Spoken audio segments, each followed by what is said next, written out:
Hello again, buenas tardes. Bienvenido de nuevo a la clase de inglés. Empezamos con el tema 8. Este es el primero de 3 vídeos que vais a tener para la unidad 8, igual que con la unidad 7. Este primero va a ser sobre gramática, luego habrá otro sobre writing y otro último en el que explicaré cosas de los ejercicios que voy a mandar. Vale, bueno, pues empezamos con la gramática del tema 8.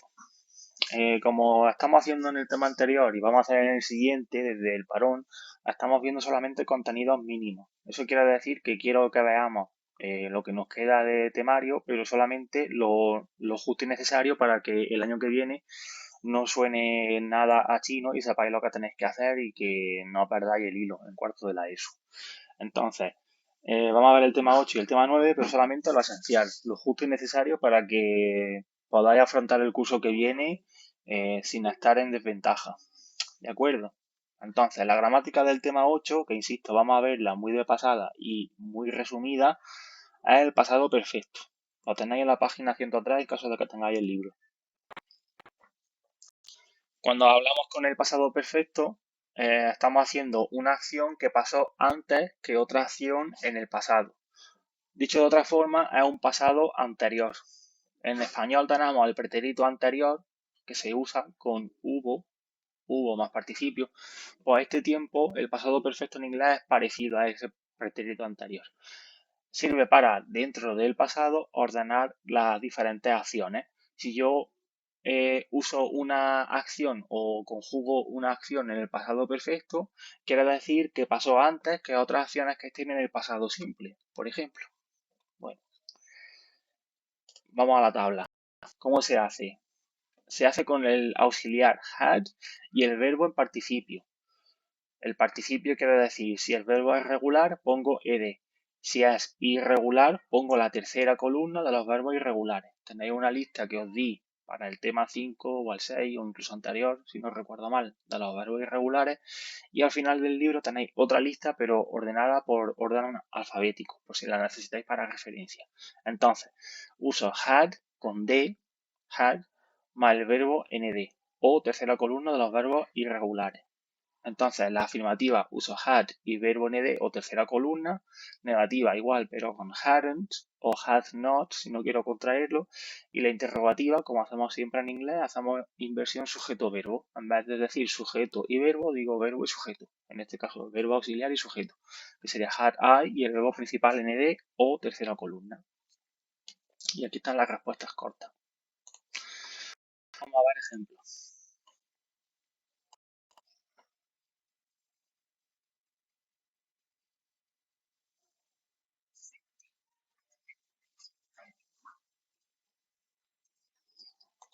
Vale. Cindy had decorated the living room before the party started. Aquí tenemos dos acciones en pasado. Os las voy a marcar. Tenemos esta de aquí y esta. Una está en pasado perfecto y otra está en pasado simple. La que está en pasado perfecto, efectivamente, sería esta. La que voy a poner ahora en azul. Porque tiene el had y ed.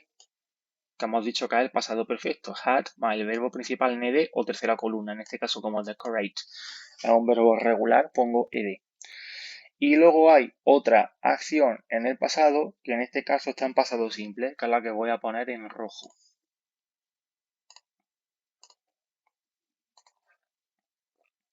Started, que es el verbo con ed.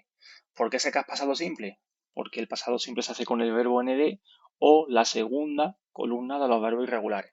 Fijaos que aquí, si esto fuera un verbo irregular, necesitaría la tercera columna y aquí necesitaría la segunda.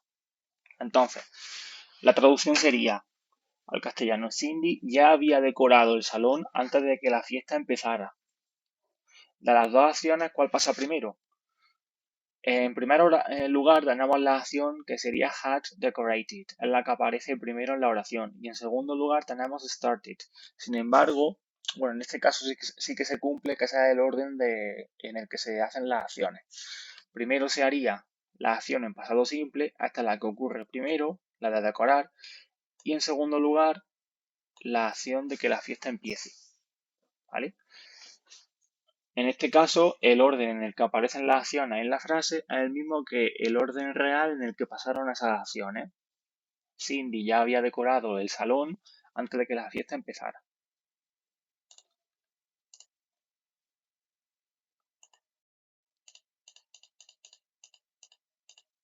Otro ejemplo.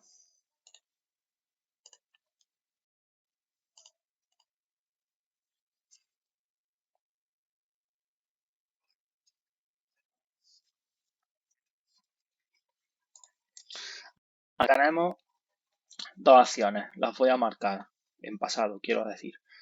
Una sería left y otra sería had started. Esta expresión que tengo aquí, by the time, significa antes que o antes de que. ¿Vale? La traducción sería antes de salir para el cine ya había empezado a llover. Entonces, ¿cuál sería la acción en pasado perfecto? Que es la que voy a poner en azul. Pues la que tiene had y el verbo nd, porque en este caso es un verbo regular. Si fuera irregular, necesitaría la tercera columna. Y la acción que voy a poner ahora en rojo sería la acción en pasado simple, que sería left. Sé que es pasado simple porque el verbo leave, la segunda columna del verbo leave, que es un verbo irregular, sería left. Si yo pongo el verbo en segunda columna o pongo el verbo en ed, sería pasado simple.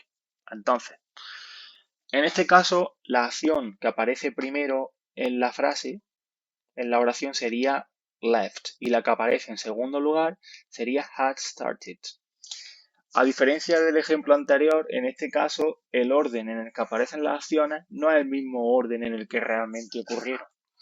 Si yo tengo que ordenar estas oraciones, o mejor estas acciones, y decir cuál pasó primero y cuál pasó después, la que pasó primero, evidentemente, fue esta, la de empezar a llover. Y la que pasó en segundo lugar es esta, la de salir para el cine.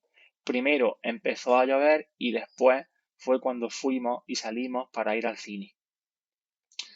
Aquí se ve un uso muy claro del pasado perfecto. He dicho al principio que el pasado perfecto sirve para ordenar acciones dentro del pasado.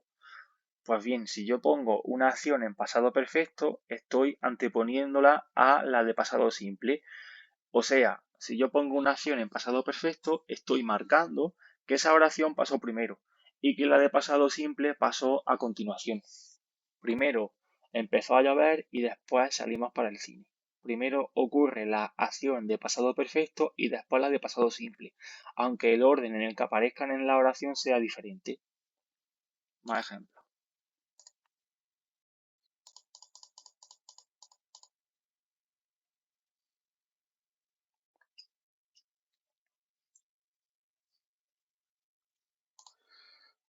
Jack arrived after the lesson had already begun.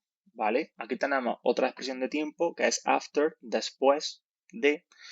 Y aquí tenemos already, que esto lo vimos ya en el presente perfecto, que significa, la traducción literal sería ya.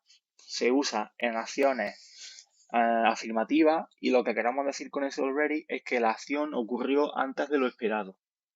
Entonces, si yo traduzco esto sería Tom and Jack llegaron después de que la clase ya hubiese comenzado. Entonces, vamos por partes. ¿Qué acciones en pasado tenemos aquí? Tenemos dos, igual que antes. Las marco primero en amarillo. Tengo arrived y tengo had begun. En este caso, tengo el already entre medias de had y begun porque already es una expresión de tiempo que, como ya vimos con el presente perfecto, va justo antes del participio. Y en este caso pasa eso. Aunque tenga que partir el verbo, en este caso el pasado perfecto, en dos trozos, lo parte. Él tiene que ir siempre, esta expresión de tiempo tiene que ir siempre justo antes del participio. Entonces, tengo una en pasado perfecto, que es la que voy a marcar en azul, que sería had begun. Sé que es pasado perfecto porque tengo had y el verbo en participio. En este caso, como el verbo begin es irregular, no puedo poner ed. Tengo que usar la tercera columna, que en este caso es began, con u. Begin, began, begun. Vale. Y luego tengo otra acción en pasado simple, que es la que voy a marcar en rojo. arrived. Sacas pasado simple porque es el verbo en ed. Cuando tengo el verbo en ed o el verbo en la segunda columna, es pasado simple. ¿De acuerdo? Entonces, la traducción literal, como he dicho, sería Tom y Jack llegaron después de que la clase ya había empezado. En este caso tengo primero la acción que aparece primero es la de llegar a clase y después la de que la clase ya había empezado. Ese es el orden en el que aparecen en la oración. Sin embargo, como yo estoy usando pasado perfecto, estoy marcando que esa acción en realidad ocurrió primero. Por lo tanto, esta es la acción que ocurre primero y esta es la acción que ocurre después. Primero empezó la clase y después ellos llegaron, porque llegaron tarde. Aunque ese no sea el orden en el que aparezcan en la oración, al yo poner una acción en pasado perfecto estoy marcando que va primero, aunque en la oración al escribirla aparezca después, ¿vale? Primero pasó esto, la acción de empezar la clase y después la acción de que llegaron a clase. Clásico del pasado perfecto. En la página 5 tengo algunos ejemplos más, con algunos ejemplos más concretos y sobre todo comparándolo con el pasado simple. Básicamente, la diferencia entre el pasado simple y el pasado perfecto es lo que ya he dicho antes. Usamos el pasado perfecto para decir que una acción pasó primero y usamos el pasado simple para decir que una acción pasó después o que es más reciente. Por ejemplo, aquí tengo After I had drawn the picture of my invention in black and white, I added color. Aquí tengo la acción de dibujar con had drawn, verbo irregular, drew, drawn, y aquí tengo el verbo en ed, added. Aquí tengo pasado perfecto y aquí tengo pasado simple. Eso quiere decir que primero dibujé el cuadro y después le añadí color, en ese orden. En este caso, el orden en el que están las acciones en la oración es el mismo, pero como hemos visto en el ejemplo anteriores, esto lo puedo tener al contrario, aún así siempre sería la acción de pasado perfecto la que ocurre primero. Ya está. Eso es lo que quería que vierais del pasado perfecto y sobre todo en comparación con el pasado simple.